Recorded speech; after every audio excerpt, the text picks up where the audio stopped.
Whew. Gardening nirvana here in the Pacific Northwest right now. The weather is off the hook. We had rain this whole week, which I loved because, we use a gardening method called hugelkultur. It's a form of permaculture. And I don't have to water it really throughout the summer, hardly at all, which is why it's this amazing solution for many gardeners in lots of different environments, from arid desert environments, which is really where it shines, to soggy, boggy environments.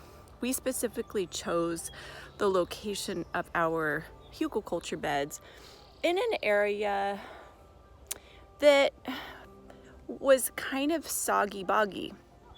I love that because I know that there's a wellspring of water beneath these beds that throughout the year are really feeding the overall health of this garden environment that my plants are growing in.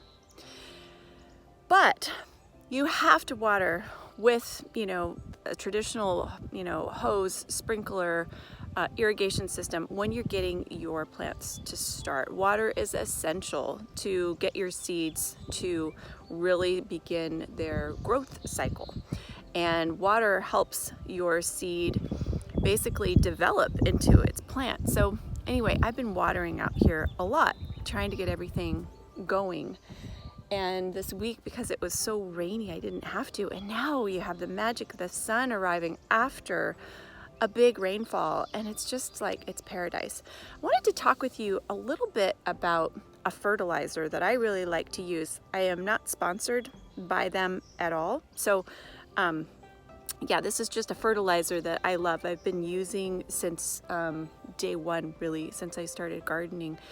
The reason I love it is that it's super high nutrition, organic stuff, but it's easy. So ease for me is kind of the everything, right? I'm a busy person. Gardening at the volume that I do in terms of trying to grow everything that we eat, it takes some work, right? So what I have done is made every possible step that I can to make that process easy. Hugelkultur beds are a big part of that because I don't have to spend all my time watering. I'm not sort of a slave to the watering process. And that for me has been the biggest game changer and probably how I'm able to produce the volume of food that we do here. And ensuring healthy soil, right? So hugelkultur, permaculture, it all feeds into a healthy soil environment in general. But I do have a real desire to kind of throw everything but the kitchen sink at my garden to make sure that it has all of the tools that it needs to really thrive. So let me show you. It's this stuff. It's Dr. Earth. It's an organic, 100% natural handcrafted blend, right? This one I use, it's got a bunch of probiotics and soil microbes in there. This is the premium, and it's for the tomato, vegetable, and herb. You do want to make sure you can totally talk to any of your local gardening store staff. They will really help direct you toward the right mix and blend for what you're growing. You want to make sure that you nail that in terms of, especially for your tomatoes, but making sure that you get the right blend of nutrients for the plants that you're growing. So this is kind of all purpose, but the fact that it really helps my tomatoes is what sold me on it. We try to grow a lot of tomatoes here. It's kind of my big crop that I put a lot of worry and energy into. So I'm really happy with the Dr. Earth fertilizer, and I work on my bed, the garden bed for those tomatoes. I work on the bed pretty regularly for about a month or so leading up to the time that I actually plant, because here in Zone 8B in the Pacific Northwest, you can't really plant your tomatoes even yet. I mean, I'm seeing the forecast. It looks like it's going to be a really hot summer. It looks like things are really heating up here. And it's possible that I might push it a little bit. I might put my tomatoes out here mid-May potentially, but I'm going to be really careful about that because normally I don't put them in until June. I baby those things inside our house, inside my writing studio, because it's got a lot of great light. But yeah, you can't rush that stuff. So for my tomato beds, I put all of this Dr. Earth fertilizer in it. I've done a whole Epsom salt treatment to the beds as well. Magnesium is a really important component of a healthy tomato harvest, especially helping you avoid blight and blossom end rot, which I've had a little bit of in the past, but never anything that has like ruined my harvest. But I'm still cautious about it because it's so hard to see these beautiful, beautiful tomatoes grow and then like have them be marred by blossom end rot or some sort of blight. So let me just show you how simple this is. Like I said, ease for me is kind of everything. I need it to be easy. If I'm gonna do it, I have to be able to just do it quickly. So all I do, right, is I just stick my hand in here. I grab a big handful of this stuff and then I just toss it on here. These are my onion starts. They're doing so well. I'm so happy with these. And I've talked about this before, but I plant a lot of onions. I have about 200 here, and then I've got a bunch coming up. Maybe you'd like to see them. They're these were planted from seed, so they're totally like teeny, teeny, tiny. If you've ever seen a little onion start, that's what they look like. Aren't they cute? They look like grass, you know, so you want to make sure that you're not overweeding at the beginning when your plants are developing. You want to kind of make sure that you don't misidentify something and inadvertently pull up your plant before it even takes. I've totally done that before. So, you know, it's good to keep your garden bed weed free, but when your seeds are taking, don't overweed. Like, you'll know when you need to get in there and grab a dandelion or something else. But yeah, so then you toss this fertilizer on your bed and you water it in, and that's it, right? That is as simple as it is. I don't spend a ton of time making sure that I get like the exact right amount. All I do is I keep this stuff on hand and I toss it in periodically and water it in. And that just gives me a good sort of crutch, really. Fertilizer is a total crutch, right? To believe that I'm giving my garden everything that I can to help it really thrive and grow. And good nutrient dense soil obviously is a longer story than that. You have to work hard on your soil all the time to make sure that it's giving your plants everything that they need to thrive. Ways that you can tell if you have soil that needs more nutrition, there's some pretty telltale signs. One is your plants will bolt quickly. That's a sure sign that your soil needs some attention. Bolting, or basically when the plant gets really tall and leggy and begins to produce flowers, that's a sign that your plant is kind of like stressed and it's trying to end its life cycle with a bang, making sure that it produces seeds so that it can do its ultimate job, which is to reproduce. All plants want to reproduce. They ultimately will produce some form of flower or seed at the end of their life cycle. So if you see your plants starting to bolt, especially like at the very beginning of their life, that's a sign that you need to do some work on your garden. And there are things that you can do to address that right away. Fertilizer is one. Making sure that you water, plenty of water. Like I said, I have to water at the beginning. And I really like kind of am a slave to the watering process while I'm waiting for my seeds to really form great root networks. And then once the leaf part makes it above the ground, I am kind of like off the hook a little bit. Like I can let it go and I monitor it carefully.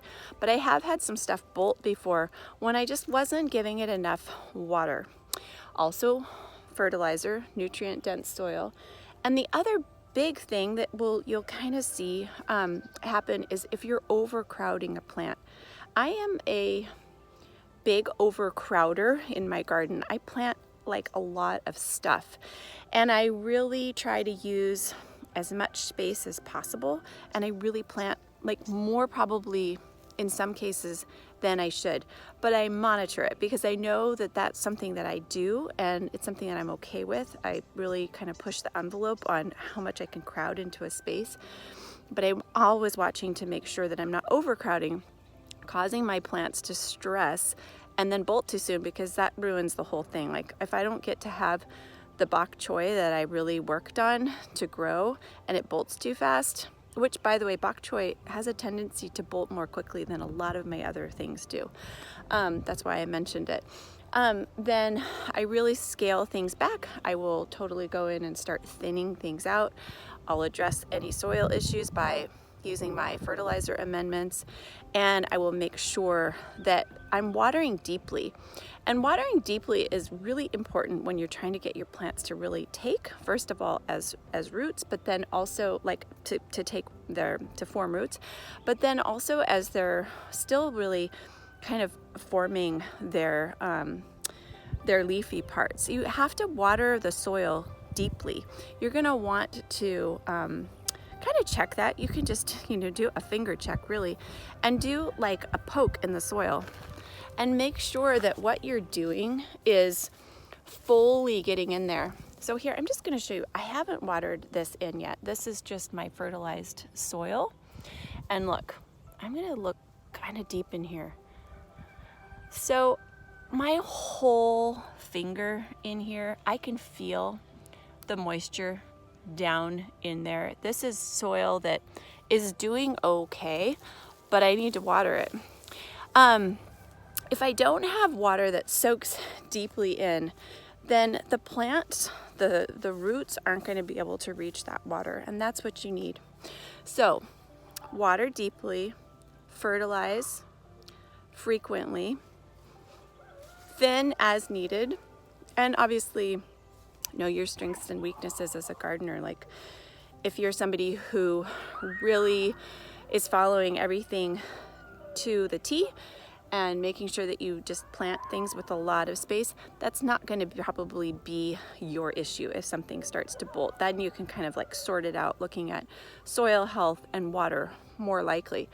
Whereas for me, because I really do overplant, that's one of my first indicators that I might need to step back and thin things out a little bit. So I totally forgot to mention, if your plants are bolting, it's also a possibility that you have put them in a sunnier space than they should be.